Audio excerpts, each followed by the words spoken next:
Siapakah pengikut-pengikut Dajjal? Nombor satu, orang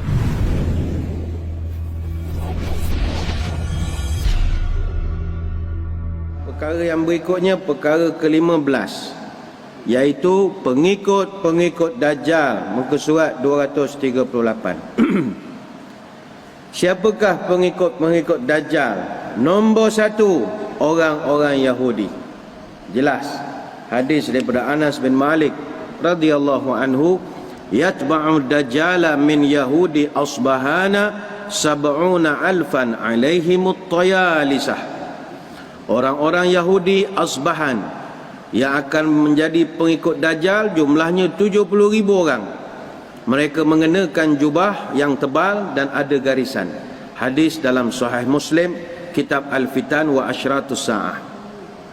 Dalam riwayat Imam Ahmad, 70,000 alaihimut tijanu. Tijanu, buang huruf ya di situ ya. Hadis muka surat 238, hadis yang kedua. Dia buat situ ada huruf ya. Tijanu, buangkan ya. Jadi at-tijanu, buang ya. Iaitu maksudnya 70 orang itu yang mengenakan topi. Kalau at-tijan, dia bukan topi biasa, tapi topi perang. Topi perang. Ini hadis sahih, riwayat Imam Ahmad. Sementara dalam riwayat Abu Bakar disebutkan, yatba'uhu aqwamun ka'anna, bukannya kana, tambahkan sabdu pada huruf nun. Ka'anna wujuhahum, bukan wujuhuhum, hahum. Wujuhahum al-majjanu, huruf nun situ ada sabdu di atas, bukan al-mijanu. Al-majjanu al-mutraqatu. Saya bacakan semula, yatba'uhu aqwamun ka'anna wujuhahumul majjanul mutraqah. Dan dia akan diikuti oleh kaum yang mukanya gelap. Hadis riwayat Imam At-Tirmizi. Jadi yang pertama adalah Yahudi. Sama ada suka ataupun tidak, inilah yang disebutkan oleh Nabi SAW. Cuma tak pasti Yahudi ni Yahudi ori atau Yahudi tiruan, tak pasti. Sebab orang Melayu pun Yahudi juga. Ada sikit lah darah Yahudi. Ini panjang cerita, lain tahun lah kita cerita ya. Adalah sikit, 1 pain 2 pain darah Yahudi itu. Yang kedua, disebutkan pengikut Dajjal adalah Ajam. Ajam. Muka surat 239, Ajam. Hadis Abu Hurairah, la taqumus sa'atu hatta tuqatilu khuzan, bukan hauzan. Kha, bukan ha. Dan bukan baris atas, baris depan. Khuzan. Wa karmana, bukan kirmana, karmana. Minal a'ajim. Humra. Ni tambah dalam kitab kita, humra. Selepas perkataan al-a'ajim, tambahkan humra. Ejaannya ha, mim, ra. Humra. Humral wujuhi, futsal unufi, sigharal a'yuni, ka'anna wujuhahumul majjanu. Ini pun sama macam hadis mula-mula tadi, tambahkan sabdu dan bariskan atas. Al-majjanu al-mutraqatu, ni'aluhumus sya'ru. Ni'aluhum, mim tu hidupkan, jangan matikan. Dalam kitab dia mati. Ni'aluhumus sya'ru. Saya bacakan semula, la taqumus sa'atu hatta tuqatilu khuzan wa karmana minal a'ajimi humral wujuhi futsal unufi sigharal a'yuni ka'anna wujuhahumul majjanul mutraqatu ni'aluhumus sya'ru. Tidak akan datang kiamat sehingga kamu memerangi bangsa Khuz. Kenapa bangsa Khans dia buat dalam ni Khuz, dan juga Karman dari kalangan orang-orang A'jam. Wajah mereka merah, iaitu kulit mereka merah. Hidungnya pesek, matanya sepet. Wajah mereka seperti perisai yang dilapikkan dengan kulit. Perisai ni macam perisai Captain America, itulah rupanya, tapi lapik dengan kulit. Dan kasut atau terompah mereka dia buat daripada bulu. Benda beludru ni, spelling error lah ya, typo. Baldu dah beludru beludru, buat daripada bulu. Syair ni maknanya syair rambut, bulu lah, buat pada rambut. Kita sebenarnya sudah pun syarahkan bab A'jam ini semasa tanda ke-11. Lama dah peperangan dengan bangsa Ajam, dah lama, muka surat 90, lama dah. Dalam kitab Mu'jamul Buldan, Khuzni yang disebut dalam hadis ini adalah Khuzistan. Disebut juga Al-Khuz, termasuk negeri-negeri Al-Ahwas, keturunan A'zam, dan dia adalah sebahagian daripada keturunan Al-A'zam. Karman ni pula yang disebut dalam hadis, sebelah barat dia bersepadan dengan Parsi, di sebelah utara dia dengan Khurasan, sebelah selatan dengan Laut Parsi. Ada orang nama Karman? Ada. Tak sebutlah nama, kan jadi contoh pula. Ni Karman, Karman. Sifat-sifat A'jam ini dia sama saja dengan sifat bangsa Turk, tapi kata ulama dia ni ganas sikit lagi. Mereka ni dikatakan sebagai pengikut Dajjal nanti. Yang ketiga, pengikut Dajjal adalah bangsa Turk. Bangsa Turk. Kata Abu Bakar radhiyallahu anhu, yatba'uhu aqwamun ka'anna wujuhahumul majanul mutraqatu. Dajjal akan diikuti oleh beberapa kaum, wajah-wajah mereka ini seperti perisai yang dilapikkan dengan kulit. Kata Ibnu Katsir dalam kitab An-Nihayah, jelas menunjukkan daripada perbahasan ulama, bangsa Turk adalah pembantu Dajjal. Kanan lah, pembantu Dajjal. Dan kita juga pernah syarahkan tentang bangsa Turk ini dalam tanda ke-10 dulu, iaitu tanda kiamat kita berperang dengan bangsa Turk, muka surat 86 kita dah bahaskan. Cuma kita ulang siapa bangsa Turk. Bangsa Turk ini ada beberapa pendapat. Ada yang mengatakan dia ni keturunan Yafith bin Nuh, anak Nabi Nuh. Asal juga daripada keturunan anak-anak Kantura. Kantura ini salah seorang isteri Nabi Ibrahim alaihissalam. Daripada anak-anak Kantura inilah merupakan nenek moyang kepada bangsa Cina, Turk, dan ada yang kata Melayu, ada jugalah, wallahu a'lam. Daripada Kantura atau Keturah. Ini akan datang masa Ya'juj Ma'juj, kita akan bahaskan lebih lanjut pasal Keturah ini. Ada pendapat lain mengatakan puak-puak Turk ini keturunan Tuba. Ada yang mengatakan mereka ni keturunan Afridun bin Sam bin Nuh, keturunan Nabi Nuh juga. Negeri mereka sekarang adalah di Turkistan, iaitu daerah antara Khurasan sampai ke China di bahagian barat, dan daripada bahagian utara dari India sampai Al-Ma'mur. Tobak ni istilah jawatan. Macam raja dia panggil Tobak, macam kita orang Melayu raja panggil Sultan. Kalau orang Mesir, raja mereka panggil Firaun. Firaun tu jawatan. Nama Firaun tu banyak, Ramses apa semua. Jadi Tobak ni dia raja lama Arab. Keturunannya masih berlanjutan. Dahulu mereka punya kerajaan berpusat di Yaman, 1200 tahun sebelum Masihi. Bila sebut tentang keturunan Tobak ini yang dikatakan sebagai nenek moyang kepada puak-puak Turk, ada satu cerita lisan di tanah Arab menarik untuk kita kongsikan. Keturunan awal orang-orang Tobak ini, mereka pernah cuba serang Mekah dan mereka nak runtuhkan Kaabah. Ini berlaku selepas pada zaman Nabi Ibrahim alaihissalam. Salah seorang menteri yang ngikut dalam rombongan atau serangan itu namanya Amarisha. Dekat nak sampai dengan Mekah, Raja Tobak jatuh gering, sakit. Dia masa tu diceritakan dia ni pening kepala sampai keluar cecair daripada mata dengan hidung, teruk sangat. Kemudian datang seorang pengikut Nabi Ibrahim alaihissalam, bagi tahu, tuanku kalau nak sembuh, tuanku kena sembah Allah. Jadi dia setuju sembah Allah. Kemudian sakit dia pun baik. Dia ringkaskan cerita, sejak hari itu dia jaga habis kebajikan orang-orang Mekah. Lama dia di Mekah, dia pindah pula ke Yathrib, Madinah hari ini.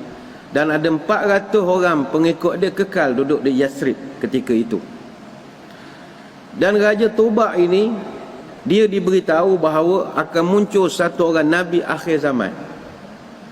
Jadi dia begitu semangat nak berjumpa dengan Nabi akhir zaman. Duduk di Yathrib, duduk di Madinah. Tapi dia ni zaman Nabi Ibrahim berapa jauh dengan Nabi kita? Adam, Idris, Nuh, Ibrahim, Lut, Ismail, Ishak, Yaqub, Yusuf, Ayub, Syuaib, Musa, Harun, Zulkifli, Daud, Sulaiman, Ilyas, Nuh, Zakaria, Yahya, Isa, Muhammad. Berapa? Beribu tahun dia punya jarak, gap dia. Setahun tunggu tak ada, setahun tunggu tak ada. Akhirnya dia tulis satu buku tentang keyakinan dia kepada kewujudan dan kemunculan Nabi akhir zaman. Dia tulis satu buku dan dia seal buku tu dengan mah. Dengan mah. Akhirnya dia pun tinggalkan Yathrib, dia pergi ke India, mangkat di India. Buku bertahta emas itu bertukar tangan dari satu generasi ke satu generasi. Tapi yang sedapnya, akhirnya buku itu sampai juga ke tangan Rasulullah sallallahu alaihi wasallam. Ni cerita lisan, tidak ada cerita dengar ceramah masa di Mesir tu. Ni keturunan Tubak ini, Tubak. Berkenaan tentang bangsa Turk ini, dalam kitab An-Nihayah fi Gharibil Hadis dan juga Syarah Nawawi li Sahih Muslim, disebutkan orang-orang Turk ini pipi mereka lebar dan muka mereka ni macam menonjol sikit. Kan kalau ngata muka Jolo macam politik sangat. Muka Opa Gangnam Style lah. Alah, nampak tak mengata sangat Perempuan pernah tengok kan Opa Gangnam Style, hak joget kuda gila tu, itulah rupa. Muka Jolo pun lebih kurang jugalah. Baik tu bila sebut tentang Opa Gangnam Style, dalam eskatologi Kristian, mereka percaya bahawa kemunculan Opa Gangnam Style itu tanda kiamat. Kita tak ada lah, tapi dia orang percaya. Apa sebab? Kita dulu pernah bincang tentang ramalan Nostradamus. Nostradamus ni Michel de Nostradam. Selama 400 tahun dia punya tulisan orang kaji, dia dapat meramal tentang beberapa perkara dan benda itu jadi kenyataan. The Sleeping Dragon, China yang bangkit dan macam-macam lagi. Dalam eskatologi Kristian, dia ada bab The Four Horsemen of the Apocalypse dalam buku New Testament. Dia membincangkan tentang Four Horsemen. Ada 4 orang berkuda. From the calm morning the end will come. Pada waktu pagi yang tenang kiamat akan datang. When of the dancing horse the number of circles will be 9. Itu ada dia punya ramalan dia. From the calm morning, pada pagi yang tenang berlakunya kiamat, datanglah benda itu. Yang sedapnya PSI, penyanyi yang Opa Gangnam Style. PSI ini asal dari Korea. Korea ini kalau tuan-tuan buka Wikipedia pun, Korea itu maknanya land of morning calm, negara pagi yang tenang, gitulah. Dan Opa Gangnam Style itu pula dia joget, sebenarnya tarian tu tarian kuda gila. Orang naik kuda, perhatikan tarian dia. Itu dia menggayakan orang naik kuda, tapi gila lah, pusing tali, kakinya dihentak-hentakkan marching. Itu yang disebut when of the dancing horse, akan datang kuda-kuda yang berjoget. And the number of circle will be 9. Kalau 9 angka, ini 1 bilion kita punya tulisan. Subscriber dia saja sudah ada 6,868,000 orang untuk YouTube dia. Dan yang tonton dia punya YouTube tu saja lebih daripada 1 bilion manusia menengok. Mungkin kita pun pernah tengok. Hak komen saja ada 5 juta orang dalam dia punya video YouTube itu. Dia cuba nak cecah 2 bilion viewers, tapi gagal. Dia nak rancangkan nak cecah 2 bilion viewers, tak dapat sebab ada video lain yang berjaya berlawan dengan dia. Dan ingat 1 bilion ada 9 kosong. Tapi ini bukan kajian kita orang Islam, ni kajian eskatologi Kristian. Dia percaya bahawa Opa Gangnam Star itu adalah tanda kiamat. Itu kajian dia lah, kajian dia. Yang keempat, sambung balik, pengikut-pengikut Dajjal ini adalah, ni muka surat 239, orang-orang dusun. Orang-orang dusun. Abu Umamah Al-Bahili radhiyallahu anhu, dia membawakan satu hadis. Wa inna min fitnatihi ay ad-dajjalu, bukan ad-dajjali, ad-dajjalu, an yaqula lil a'rabiyyi ara'aita in ba'astu laka abaka wa ummaka atashhadu anni rabbuka fayaqulu na'am fayatamassalu lahu syaitanani fi surati abihi wa ummihi fayaqulani ya bunayya ittabi'hu fa innahu rabbuka. Dan di antara fitnahnya, yakni fitnah Dajjal, ialah dia akan berkata kepada orang-orang kampung atau orang-orang Arab kampung, bagaimana pendapatmu jika aku membangkitkan ayahmu dan ibumu? Apakah kamu mahu bersaksi bahawa aku adalah Tuhanmu? Dia menjawab, ya. Kemudian ada 2 syaitan yang menyupakan diri dengan mak dan ayahnya. Lantas keduanya kata, anakku, ikutlah dia, sesungguhnya dia adalah Tuhanmu. Ini hadis dalam Sunan Ibnu Majah, kitab Al-Fitan. Bahaya ya, Dajjal ini sampai peringkat, tapi Nabi sebut jelas, ini orang kampung yang akan kena. Dan disebut orang kampung Arab, dia tak sebut orang kampung di Pahang ke di mana ke. Barangkali kita orang kampung, nama je kampung, tapi orang kampung kita cerdik pada orang bandar ke sebenarnya. Cerdik pada orang bandar.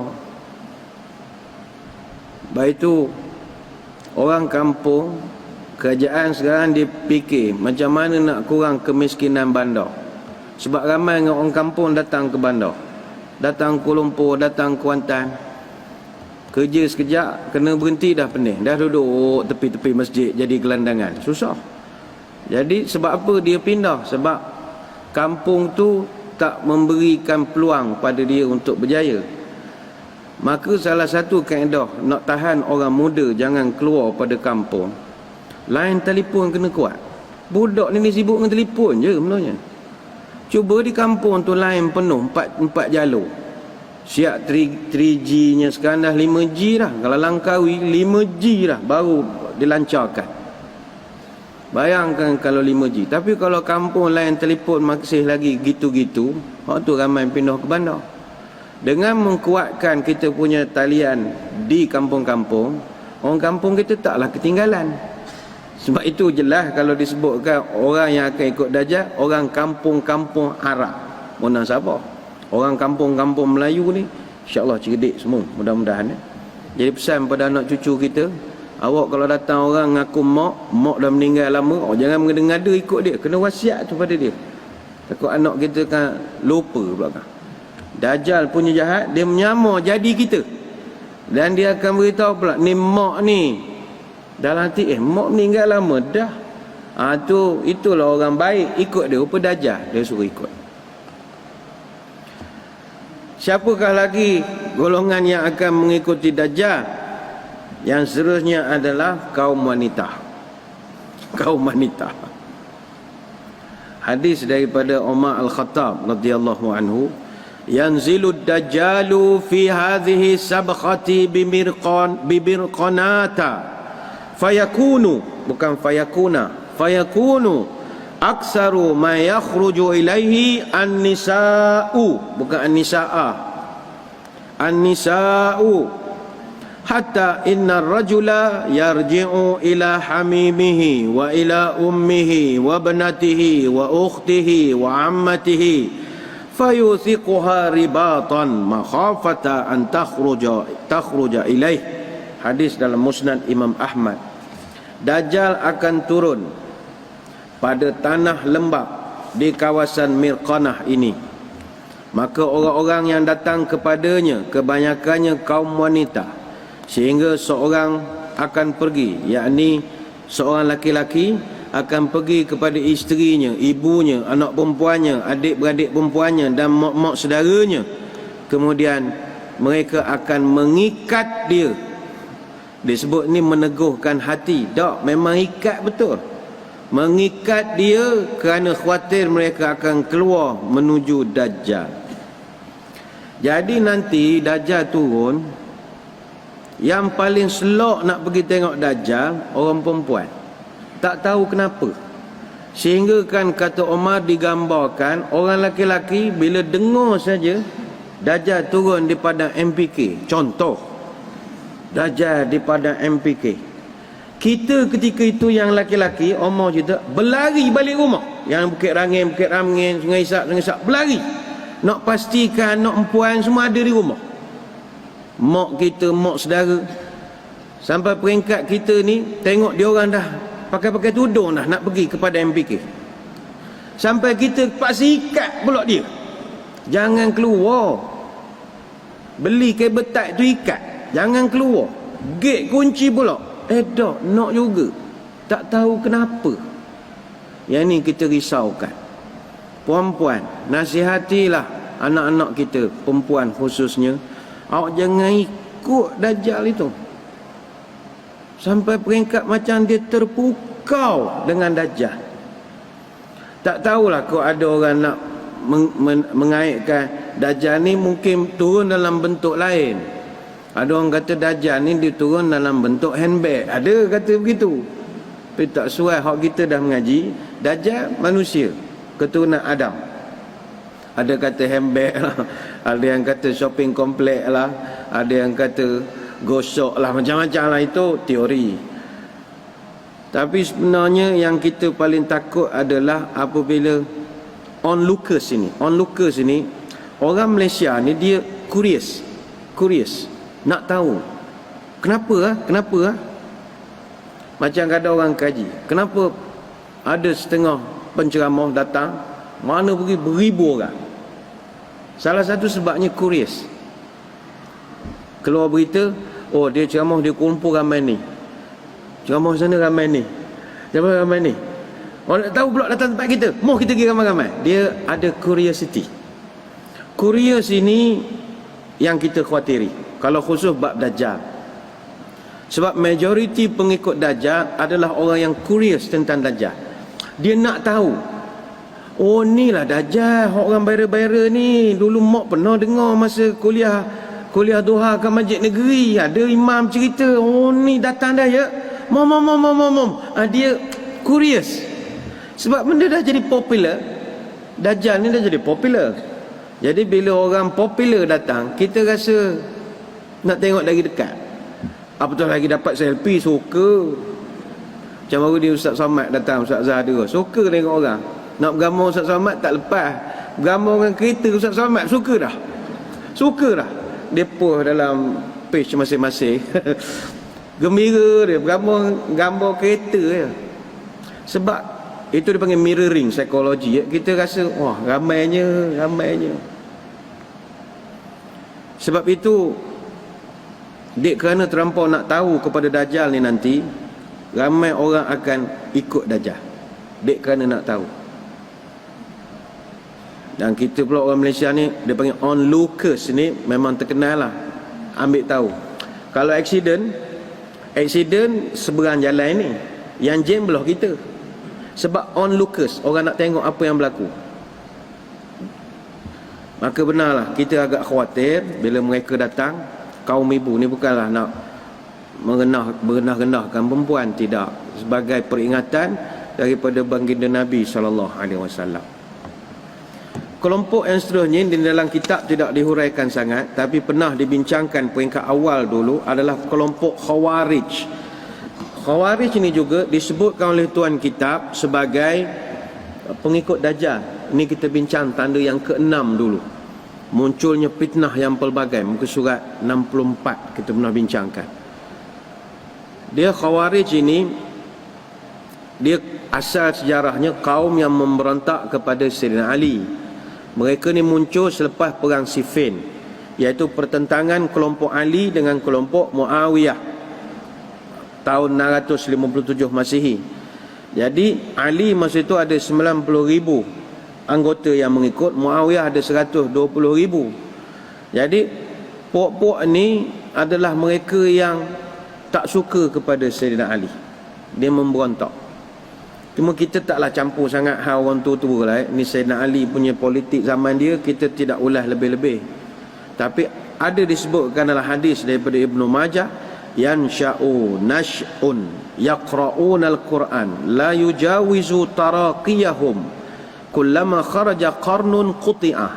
Qala Ibnu Umar sami'tu Rasulullah sallallahu alaihi wasallam yaqul kullama kharaja qarnun quti'a aksara min 20 marratan hatta yakhruja fi i'radihim ad-dajjal.